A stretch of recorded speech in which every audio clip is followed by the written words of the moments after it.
Ժամը 17-ներ Open Media-ի ուղիղ եթերում Renews լրատվականը շարունակում է իր աշխատանքը, մենք աշխատում ենք հանուն Հայաստանի Հանրապետության, ես Անինեմ Զաքարյան, շատ բարի օր, թեմաների մասին նախ համառոտ։ Հայրենական ռազմարդյունաբերողների հետ պայմանագրերի արժեքն ավելացել է 30 անգամ հասնելով 170 միլիարդ դրամի։ Ըստ Պապիկյանի Հայաստանը զինվում է ոչ թե հարձակվելու, այլ պաշտպանվելու համար։ Ոչ Թրամփին, Հարավային Կորեայում ցույցեր են Միացյալ Նահանգների նախագահի այցին ընդառաջ։ Ջերմուղերձներ համար մեկ ինքնաթիռից Ասիա շրջագայության մեկնող Դոնալդ Թրամփը Ամերիկայի ավանդական Ախոյան Հյուսիսային Կորեայի առաջնորդի հետ հանդիպման ցանկություն է հայտնել։ Դրությունը Կարիբյան ավազանում կրկին պայթյունավտանգ է, Պենտագոնը ավիակիրների հարվածային տորմիղ է մոտեցրել Վենեսուելայի ու Կոլումբիայի ափերին։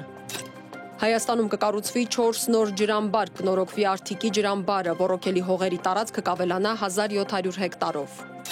Երբ ձեր հայ սկեսուրը մոտենա հսկայական հացը ձեռքին, խուճապի չմատնվեք։ Հայկական լավաշը բարգավաճում է խորհրդանշում։ CNN-ի ռեպորտաժը լավագույն հացի մասին։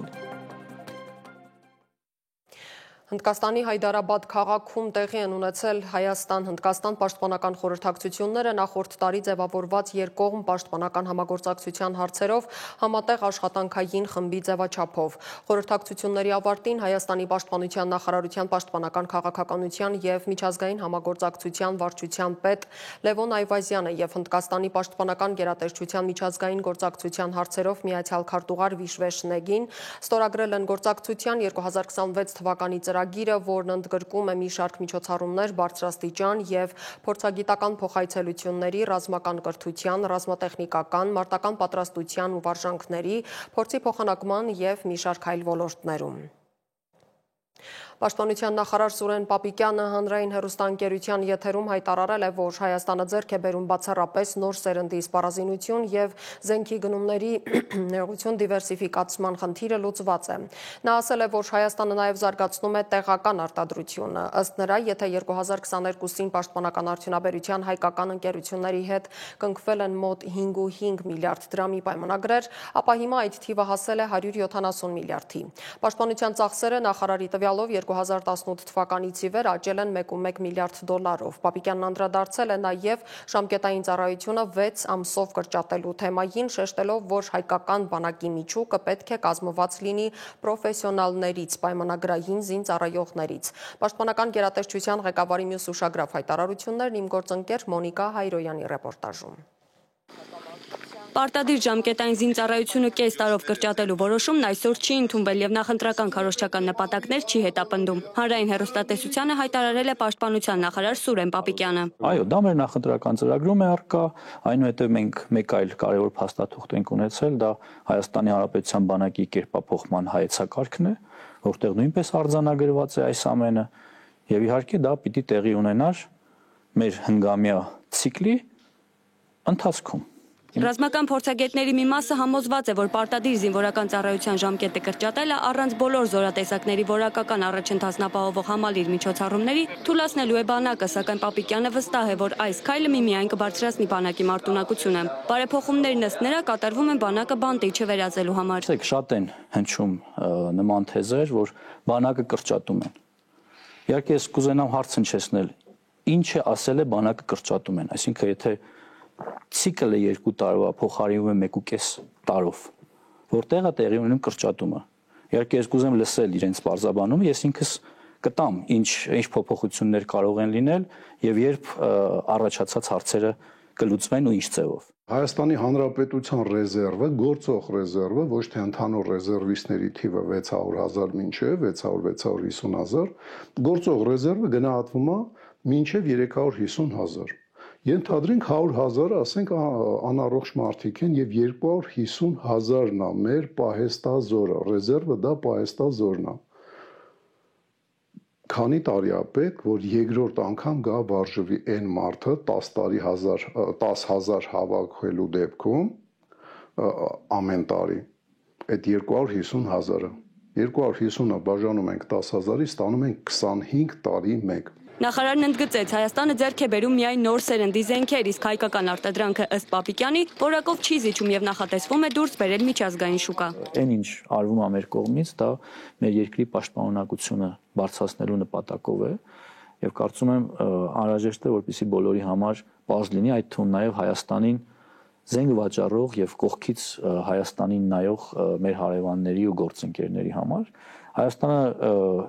իր սպառազինությունը եւ բանակը օգտագործելու է միայն սեփական սուվերենությունը, տարածքային ամբողջականությունը եւ ինքնիշխանությունը պաշտպանելու համար։ Ըստ Վաշինգտոնում նախաստորագրված պայմանագրի երկու երկրների միջև ոչ մի տարածքային պահանջ չպիտի լինի, սակայն Հայաստանի տարածքի առնվազն 220 քառակուսի կիլոմետրը գտնվում է Ադրբեջանի հսկողության տակ։ Ինչ պիտի անի Հայաստանը, որպեսզի այն հետ բերի։ Պապիկյանն ունի պատասխան, որը նրա խոսքով միակ լուծումն է։ Հարցի լուծումը պետք է իրականացվի սահմանազատման եւ սահմանագծման հանձնաժողովների աշխատանքի միջոցով ու օգոստոսի 8-ից հետո դա ավելի իրական է եւ ես վստահ եմ, որ դա տեղի կունենա։ Ես այլ ելք չեմ տեսնում ուղղակի։ Դա է ճանապարհը եւ մենք պիտի գնանք այդ ճանապարհով։ Պապիկյանը նաև ներկայացրեց վիճակագրությունը, ըստ որի զինված ուժերում 2025 թվականին սպանության դեպք չի եղել։ Ընթացիկ տարում գրանցվել է մահվան 5 դեպք, 2 զինծառայող մահացել է առողջական խնդիրների պատճառով։ Մեկը ինքնասպանության հետևանքով, մեկը էլեկտրահարումից, իսկ եւս մեկը կայծակի հարվածից։ Ըստ պաշտոնական վիճակագրության 2024 թվականին զինված ուժերում ընդհանուր առմամբ մահացել է 40 զինծառայող։ Մահվան դեպքերի շարքում 4-ը տեղի է ունեցել հակառակորդի կողմից, իսկ 5-ը սպանության հետևանքով։ Պահեստազորայիններին 25-օրյա հավաքների ներգրավելու հաճախականությունն ըստ Պապիկյանի պայմանավորված է վերջին պատերազմի փորձով, երբ տարիներով մարզումներ չանցածները հայտնվելով մարտադաշտում չգիտեին անելիքը։ Մոնիկա Հայրոյան, Reopen Media։ Եվրոպական խորհրդի նախկին նախագահ Շարլ Միշելն է հիշեցրել իր մասին Բաքվի լրատվամիջոցներին հայտարարելով, որ Հայաստան-Բեռների մատակարարման սահմանափակումների վերացումը ադրբեջանական կողմից շատ կարևոր որոշում է։ Ըստ նրա, նման իրավիճակը դժվար կլիներ պատկերացնել ընդամենը մի քանի ամիս կամ տարի առաջ։ Հասկանում եմ, որ որոշակի դժվարություններ եւ զգայուն հարցեր մնում են եւ մենք պետք է դա հաշվի առնենք։ Այնուամենայնիվ, նման քայլերը հուսադրող նշան են։ Հույս ունեմ, որ առաջիկա ամիսներին երկու կողմն էլ լրացուցիչ ջանքեր կգործադրեն եւ խաղաղության ուղին կդարձնեն անշրջելի, նշել է Միշելը։ Ըստ նրա, այսօր երկու կողմի ընդունած որոշումները շատ համարձակ քայլեր են, որոնք ցույց են տալիս խաղաղության գործընթացն առաջ մղելու եւ ամրապնդելու անկեղծ կամք։ Ներդրումային ծրագրերով առաջարկվում է ջրամբարներ կառուցել Արմավիրի մարզի Քասախ, Վայոց ձորի Ելփին, Գեղարքունիքի Աստղաձոր, Սյունիքի Լիճք բնակավայրերում վերակառուցել Արթիկի ջրամբարը։ Հարցը քննարկվել է Նիկոլ Փաշինյանի գլխավորությամբ տեղի ունեցած Հանրային ներդրումային կոմիտեի 7-րդ նիստին։ Ջրային կոմիտեի նախագահի տեղակալ Մարտիրոս Նալբանդյանի տեղեկացմամբ նախատեսվում է, որ Քասախի ջրամբարի ընդհանուր ծավալը կկազմի 10 միլիոն խորանարդ մետր, արդյունքում ոռոգում կապահովվի լրացուցիչ 500 հեկտար տարածքում։ Նախագծի արժեքը կազմում է 15.4 միլիարդ դրամ։ Ելփինի, Աստղաձորի, Լիճքի ջրամբարները համեմատաբար ավելի փոքր են, սակայն դրանք նույնպես զգալի կավելացնեն մշակվող հողերի մակերեսները։ Ըստ Նալբանդյանի, այդ ծրագրերի իրականացմամբ ընդհանուր առմամբ կկուտակվի 18 միլիոն խորանարդ մետր ջուր, շինարարության ընդհանուր ծավալը կկազմի ավելի քան 40 միլիարդ դրամ, գյուղատնտեսության մեջ կներգրավվի լրացուցիչ 1700 հեկտար հողատարածք։ Դաշնակցության բյուրոյի նախկին ներկայացուցիչ Հրանտ Մարգարյանի որդին ինքնասպանություն է գործել։ Անցած երեկոյան Մարգարյանի որդուն հրազենային վնասվածքով հիվանդանոց էին տեղափոխել Փափազյան փողոցից, սակայն բժիշկներին չի հաջողվել փրկել նրա կյանքը։ Ըստ Գագիկ Շամշյանի, նա կրակել է իր կոկորդին Արցախի նախագահներից մեկի պարգևատրած ատրճանակով։ Հարուցվել է քրեական վարույթ ինքնասպանության հասցնելու հատկանիշներով։ Այսօր էլ մամուլով տեղեկություն տարածվեց, որ մահացել է այս տարվա մայիսին անհետ կորած, ապա 20 օր անց Մարմարիկ գետում հայտնաբերված 2-ամյա Տիգրանի հայրը Նորայր Պետրոսյանը, նրա մահվան պատճառը հայտնի չէ։ Միացյալ Նահանգների նախագահ Դոնալդ Թրամփի այսօր մեկնարկող շրջագայությանը Արևելյան Ասիայում քաղաքագետները հսկայական նշանակություն են տալիս։ Առանցքային իրադարձությունը Չինաստանի նախագահ Սի Ցզինփինի հետ խիստ սպասված հանդիպումն է։ Թրամփը նախատեսում է հնգօրյա այց Չինաստան, Մալայզիա, Ճապոնիա եւ Հարավային Կորեա։ Սա նրա առաջին այցն է տարածաշրջան եւ ամենաերկար արտասահմանյան ուղևորությունը պաշտոնը ստանձնելուց ի վեր։ Նախագահը հույս ունի մի շարք առևտրային եւ մաքսային սակագների շուրջ հրադադարի մասին համաձայնագրեր կնքել։ Դոնալդ Թրամփի ասիական շրջագայությունը դեռ չսկսած արդեն բախվել է դիմադրության։ Հարավային Կորեայի մայրաքաղաք Սեուլի կենտրոնում հազարավոր մարդիկ են փողոց դուրս եկել ոչ Թրամփին վանկարկումներով։ Ցուցարարները վրդովված են Թրամփի պահանջից սակագնային գործարքի շրջանակում ԱՄՆ-ում 350 միլիարդ դոլարի նախնական ներդրում կատարելու վերաբերյալ։ Թեև Վաշինգտոնը խոստացել է իջեցնել կորեական ապրանքների մաքսատուրքերը, կողմերը դեռևս չեն կարողանում համաձայնության գալ ներդրումների մանրամասների շուրջ։ Այն պահին, երբ մեր երկիրը պետք է կենտրոնանա սեփական ֆինանսական համակարգի արդյունավետ կառավարման վրա, Միացյալ Նահանգները գործում է ավազակորեն, հանկարծակիի բերելով, ճնշելով եւ թալանելով մեզ։ Իսկ Դոնալդ Թրամփը ինքնաթիռում լրագրողների հետ զրույցում մի քանի կարևոր հայտարարություն է արել։ Նախ նա ջերմ խոսքեր է հղել Ճապոնիայի նորընտիր վարչապետ Սանաե Տակաիչիին։ Ես լսել եմ նրա մասին միայն լավ բաներ, կարծում եմ մեր հարաբերությունները գերազանց են լինելու։ Ես անհամբեր սպասում եմ նրա հետ հանդիպմանը։ Թրամփը նաև խոսել է Հյուսիսային Կորեայի նախագահի հետ հնարավոր հանդիպման մասին, ակնարկելով, որ ցանկանում է հանդիպել Կիմ Չեն Ընի հետ։ Ես կհանդիպեի, եթե նա կապ հաստատեր։ Վերջին անգամ ես համացանցով հայտարարեցի, որ գալիս եմ Հարավային Կորեա եւ բաց եմ հանդիպման համար։ Կարող եք նորից տեղեկացնել, որ ես բաց եմ։ Գիտեք, նրանք շատ միջուկային զենք ունեն, բայց հեռախոսակապը թույլ է։ Ես հիանալի հարաբերություններ եմ ունեցել նրա հետ եւ նա հավանաբար գիտի, որ գալիս եմ։ Այցի գլխավոր իրադարձությունը լինելու է հինգշաբթի, այդ օրն է նախատեսված Չինաստանի նախագահ Սի Ցինփինի հետ հանդիպումը։ Առևտրային պատերազմի ֆոնին Թրամփը հասկացրել է զիջումների երկու կողմերն էլ պետք է գնան։ Նրանք պետք է զիջումների գնան, կարծում եմ մենք նույնպես։ Մենք նրանց համար 157% մաքսատուրք ենք սահմանել եւ կարծում եմ դա նրանց համար տանելի է։ Նրանք ցանկանում են, որ այն իջեցվի, իսկ մենք էլ նրանցից որոշակի բաներ ենք ուզում։ Կարծում եմ ամեն ինչ շատ լավ կստացվի։ Թրամփը մտադիր է Սի Ցինփինի հետ քննարկել նաեւ Ռուսաստանի եւ Ուկրաինայի հարցը, ակնկալելով Պեկինի աջակցությունը Մոսկվայի դեմ պատժամիջոցների հարցում։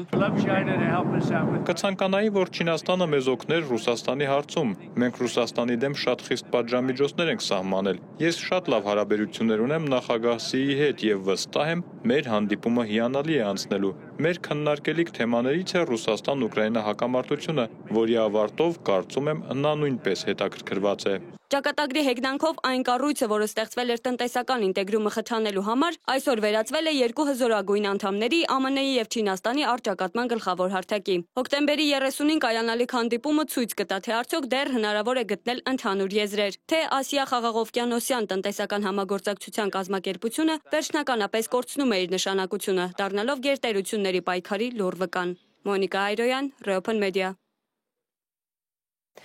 Միացյալ Նահանգները ձգտում է Ադրբեջանին ներառել Գազայի հատվածում դրությունը հսկող միջազգային ուժերի կազմում Թրամփի հետ պատերազմյան ծրագրի շրջանակում, գրում է իսրայելական Հաարեց պարբերականը։ Վաշինգտոնն Ադրբեջանին դիտարկում է որպես միջազգային խաղաղապահ ուժերին մասնակցելու հիմնական թեկնածու Իսրայելի եւ Թուրքիայի հետ ունեցած կապերի պատճառով, սակայն Բաքուն չի շտապում միանալ միջազգային խաղաղապահ ուժերին, քանի որ իսրայելցի պաշտոնյաները զգուշացնում են պատերազմից հետո Գազայի հատվածում Թուրքիայի ռազմական միջամտության դեմ, ինչը կարող է սրել դրությունը եւ ավելի մեծ բախման հանգեցնել։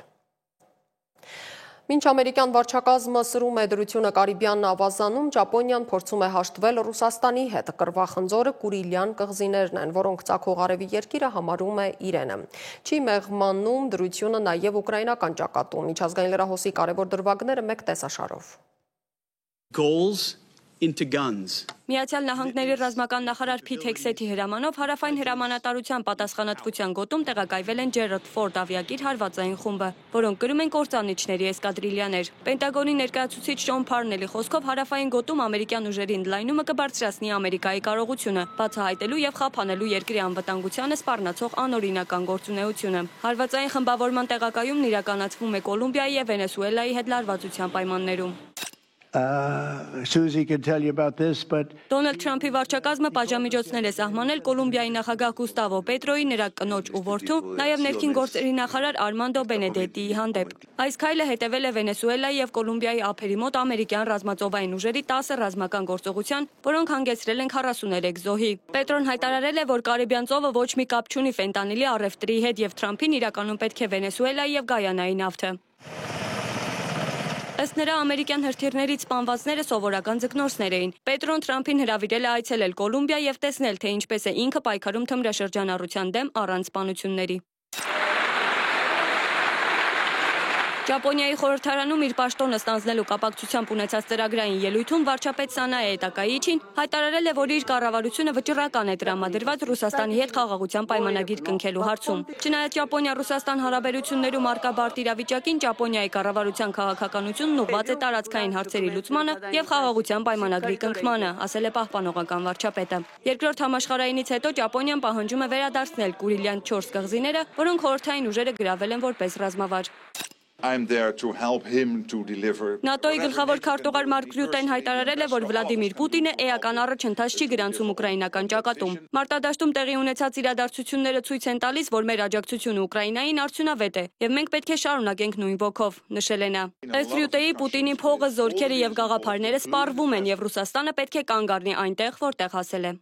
We will deliver in the weeks to come on additional. Ցանկացողների կոալիցիայի նիստում Ֆրանսիայի նախագահ Էմանուել Մակրոնը հայտարարել է, որ առաջիկա օրերին Ֆրանսիան լրացուցիչ աստեր հրթիռների եւ Միրաժ կործանիչների նոր խմբականակ կմատակարարի Կիևին։ Կարևոր է շարունակել մեր ջանքերը Ուկրաինային աջակցելու եւ Ռուսաստանի վրա ճնշում գործադրելու համար, ընդգծել է նա։ Աստերը ֆրանս-իտալական համատեղ արտադրության հրթիռ է, մինչ օրս Ֆրանսիան Ուկրաինային է մատակարարել խոստացված 6 միավոր Միրաժ 2000-ներից 3-ը։ Ինքնաթիռներից մեկը խոցվել է հուլիսին։ Փարիզի Սանտեբանտի 3 բանտարկյալ վերցվել է հատուկ հսկողության տակ այն բանից հետո, երբ նրանք ծաղրել են Ֆրանսիայի նախկին նախագահ Նիկոլա Սարկոզիին, որը բանտում կրում է հնգամյա պատիժը։ Բանտում խուզարկություն է անցկացվել, որի արդյունքում առգրավվել են բջջային հեռախոսներ։ Ֆրանսիայի արդարադատության նախարար Ժերալ Դարմանենը հայտարարել է, որ տեսանյութերը վկայում են նախագահ Նիկոլա Սարկոզիի համար առկա վտանգի մասին եւ անհրաժեշտ է հատուկ ուշադրություն դարձնել նրա կալանքի պայմաններին։ Ըստ նրա, միջադեպի հետ առնչություն ունեցող 3 բանտարկյալները կամ կմնան պատժախցում, կամ կտեղափոխվեն այլ բանտ։ Մոնիկա Հայրոյան, Reopen Media։ Լեգենդար մարմնամարզիկ օլիմպիական փոխչեմպիոն եւ բրոնզե մեդալակիր աշխարհի չեմպիոն Եվրոպայի եռակի չեմպիոն Արթուր Դավթյանը արծաթե մեդալ է նվաճել Ինդոնեզիայի մայրաքաղաք Ջակարտայում ընթացող սպորտային մարմնամարզության աշխարհի առաջնությունում։ Հակոբ Սերոփյանի գլխավորած հավաքականը աշխարհի առաջնությունում պայքարն ավարտեց 2 արծաթե մեդալով։ 3 նժույգ թափեր վարժությունում արծաթե մեդալ էր նվաճել նաեւ 18-ամյա Մամիկոն Խաչատրյանը։ Մամիկոնը վաստակել է նույնքան միավոր, որքան Տիտղոսը նվաճած մարմնամարզիկը։ Հայ մարզիկի հնարքներն ավելի բարդ են եղել, քան մրցակցինը, սակայն մրցավարները հաշվի են առել, թե որքան մաքուր են նրանք կատարել վարժությունները։ Եվրոպայի չեմպիոն, երիտասարդների աշխարհի կրկնակի չեմպիոն Համլետ Մանուկյանն այս անգամ 4-րդն էր։ Եվ վերջում CNN-ը կազմել է հացի 50 լավագույն տեսակների համաշխարհային վարկանիշային աղյուսակը, որում ընդգրկել է նաև հայկական լավաշը։ Երբ ձեր հայ սկեսուրը ձեզ է մոտենում տակառի կափարիչի չափի հացը ձեռքին, մի զարմացեք, լավաշը հարստություն եւ բարգավաճում է խորհրդանշում։ Հնարավոր է դա պայմանավորված է հանգամանքով, որ լավաշ թխելու համար ընկերներ են պետք։ Ավանդական հացը թխելու համար կանայք խմբերով հավաքվում են, խմորը հունցելու եւ ձգելու համար խոտով կամ բրդով լցված տակդիրի վրա հմուտ ձեռք է պետք հսկայական բարակ շերտերը կավե վառարանների ներսը ծեփելու համար, որտեղ դրանք արագ թխվում են։ Հացն այնքան կարևոր է հայկական մշակույթի համար, որ լավաշն ընդգրկվել է ՅՈՒՆԵՍԿՕ-ի ոչ նյութական մշակութային ժառանգության ցանկում, հայտնում է CNN-ը։ Այսքան այս ժամի համար հիշեցնեմ, որ մեզ կարող եք գտնել սոցիալական բոլոր հարթակներում, մենք աշխատում ենք հանուն Հայաստանի Հանրապետության։ Ես Անին եմ Զաքարյան, ձեզ հրաժեշտ եմ տալիս, բարի ու խաղաղ երեկո բոլորիս կհանդիպենք։